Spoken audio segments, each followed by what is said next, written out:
आज आपके लिए एक टास्क है। आप जरा अपने आसपास की महिलाओं को याद करिए।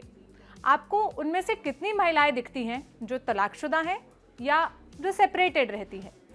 अब जरा अपने आसपास के परिवारों को देखिए, पति पत्नी के रिश्तों को देखिए। इनमें कितने ऐसे हैं जिनके बारे में आपको दूर से देखकर ही अंदाजा होगा कि उनके बीच कुछ अनबन रहती है, उनके रिश्तों में दिक्कत है, लेकिन उसके बावजूद वो एक दूसरे से तलाक नहीं लेते, साथ रहते हैं। और आपको और हमें ऐसे रिश्तों के एग्जाम्पल के तौर पर दिखाकर ये बताया जाता है कि इनसे सीखो। हर रिश्ते में थोड़ा बहुत एडजस्टमेंट तो करना ही पड़ता है ना?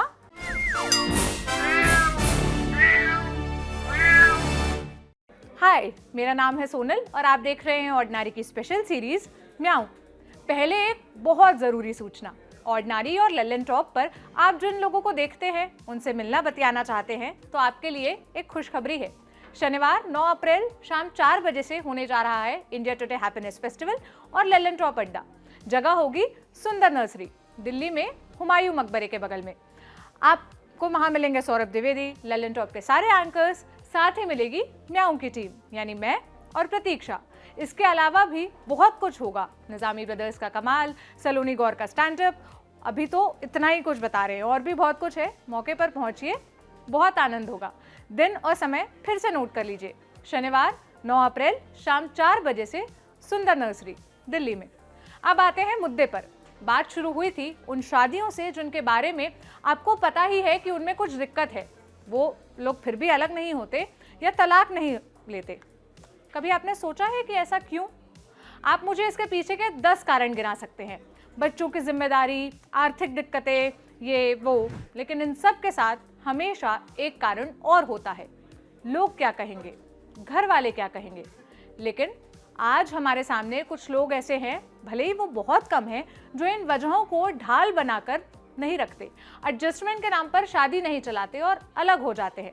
उन्हीं लोगों के लिए टर्म इस्तेमाल होता है डिवोर्सी या सेपरेटेड। आज मैं बात करूंगी इन्हीं की रीमैरिज पर, यानी कि दोबारा शादी पर। दूसरी शादी तो उनकी भी होती है जिनके कोई पार्टनर का देहांत हो जाता है, यानी विडो या विडोअर की।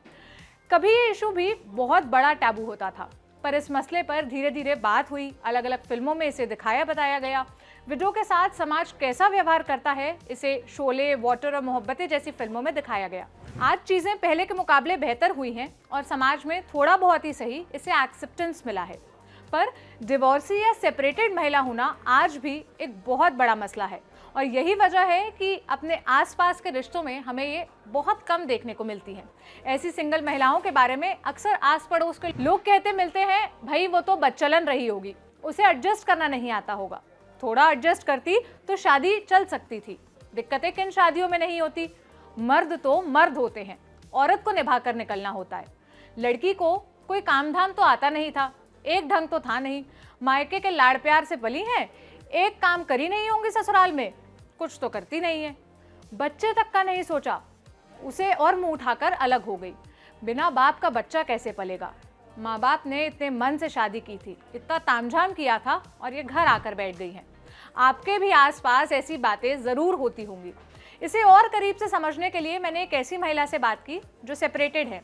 आज से 23 साल पहले वो अलग हो चुकी हैं और अपनी बेटी के साथ अपने मायके में रहती है। उनकी निजता का सम्मान करते हुए मैंने उनका नाम और आवाज़ बदल दी है। आप पहले उनके अनुभव सुनिए। मेरा पति मुझे पीटता था, वो शराब पीता था। उसने जब पहली बार मुझ पर हाथ उठाया तब मैं पेट से थी। मैं अगले ही दिन वहाँ से अपने मायके आ गई। मैं कई महीने मायके में रही। मेरे पति ने कोई कांटेक्ट नहीं किया। मेरी बेटी हुई तब वो मिलने आया। मैंने कांटेक्ट न करने का कारण पूछा तो उसने कहा कि वो मुझसे नाराज है क्योंकि मैं घर की छोटी बात मायके तक ले आई थी। उसने मुझे नहीं पीटने का वादा किया। मेरे घर वालों को लगा कि वो बदल गया है। मुझे उसके बाद उसके साथ वापस भेज दिया गया। ससुराल जाने के बाद फिर वही हुआ। इस बार मैं अपना सारा सामान लेकर वापस आ गई। शुरुआत में जो कोई भी आता मुझसे कहता कि मुझे अपने बूढ़े पेरेंट्स के बारे में सोचना चाहिए, भाई कब तक साथ देंगे। इस बात को 23 साल हो चुके हैं, लेकिन अब भी मेरी किसी से कोई अनबन हो जाए या मैं अपनी कोई बात रखूं तो मुझसे कहा जाता है कि मेरी इसी आदत की वजह से मेरी शादी नहीं चली। मुझे ये फील कराया जाता है कि मुझे रख कर मेरे मायके वाले एहसान कर रहे हैं। मेरी शादी टूटने का दोष मुझे दिया जाता है, मेरी बेटी को बताते हैं कि वो मेरे जैसी ना बने। और सोचिए, यही महिला अगर दोबारा शादी करना चाहे तो उसे क्या क्या सुनने को मिलता होगा। अक्सर कहा जाता है कि महिलाओं की दूसरी शादी आम घरों में नहीं होती। मलाइका अरोड़ा कर सकती है, सेलिब्रिटी करते होंगे। हमारे समाज में ये सब नहीं होता। एक तलाकशुदा महिला को दोबारा शादी करने के लिए क्या कुछ सुनना पड़ता है, क्या कुछ झेलना पड़ता है, क्या मेंटल ट्रॉमा होता है, ये समझने के लिए मैंने एक और महिला से बात की जो तलाकशुदा है और हाल ही में इन्होंने दोबारा शादी की है। हम इनका भी नाम और आवाज़ बदल रहे हैं, इन्हें एक काल्पनिक नाम दे देते हैं, नेहा। नेहा की हाल ही में शादी हुई है और वो क्या बता रही हैं, सुनिए। मैं 18 साल की थी जब मेरी शादी हुई थी। वो एक अब्यूजिव शादी थी। मेरे ससुराल वाले अच्छे थे लेकिन पति मेरे साथ मारपीट करता था। परेशान होकर मैंने उसका घर छोड़ दिया और तलाक लेने का फैसला किया। तलाक के बाद मेरा पूरा फोकस अपने करियर पर था। कुछ टाइम बाद मेरे घर में एक रिश्ता आया। पहली शादी के अनुभव के बाद मैं शादी को लेकर डरी हुई थी। जिस लड़के का रिश्ता आया था मैंने उससे बात की, उसे अपना पास्ट और अपनी सिचुएशन बताई। उसने समझा, मुझे सपोर्ट किया। फिर कुछ वक्त बाद हमने शादी करने का फैसला किया। शादी की खबर मिलते ही कई रिलेटिव सवाल करने लगे थे कि पहली शादी ही नहीं चली, दूसरी कैसे निभेगी। कुछ लोग शादी में हुए खर्चे पर सवाल उठाते कि कोर्ट मैरिज कर लेते। मेरे पति और ससुराल ने हमेशा मुझे सपोर्ट किया, पर कुछ रिश्तेदार अब भी मेरे पास्ट को कुरेदने की कोशिश करते हैं। शादी के बाद बेबी को लेकर हमें कुछ दिक्कतें आ रही थी। इसे लेकर भी कुछ रिलेटिव सवाल उठाते थे कि हो सकता है कि इसी वजह से पहली शादी टूटी हो। एक बहुत पॉपुलर टीवी सीरियल है अनुपमा। इसमें हालिया अपडेट ये है कि अनुपमा की दूसरी शादी होने वाली है अनुज से। उसका जो पहला पति है वनराज, उसकी दूसरी शादी हो चुकी है काव्या से। पर वनराज की दूसरी शादी में उतना बवाल नहीं हुआ था जितना अनुपमा के में हो रहा है। परिवार वाले ही उसके खिलाफ है। अनुपमा की पहली सास यानी वनराज की माँ इससे खुश नहीं है। वो अनुपमा को बद्दुआ दे रही है कि वो खुश नहीं रहेगी। लेकिन सास को बेटे की दूसरी शादी से इतना एतराज नहीं था। अनुपमा का बेटा इसके खिलाफ है, लेकिन सीरियल देखने वाली जनता के लिए अनुपमा सही है। वो उससे सिंपैथी की नज़रों से देखते हैं। मेरा बस इतना कहना है कि पिक्चर या सीरियल देखते वक्त आप उस महिला के लिए जितना सिंपैथेटिक रहते हैं, उतना ही आप अपने आसपास की महिलाओं के लिए भी रहिए। हमने एक दिन म्याऊं की एक एपिसोड में बात की थी कि तलाक बुरी शादी से बेहतर है।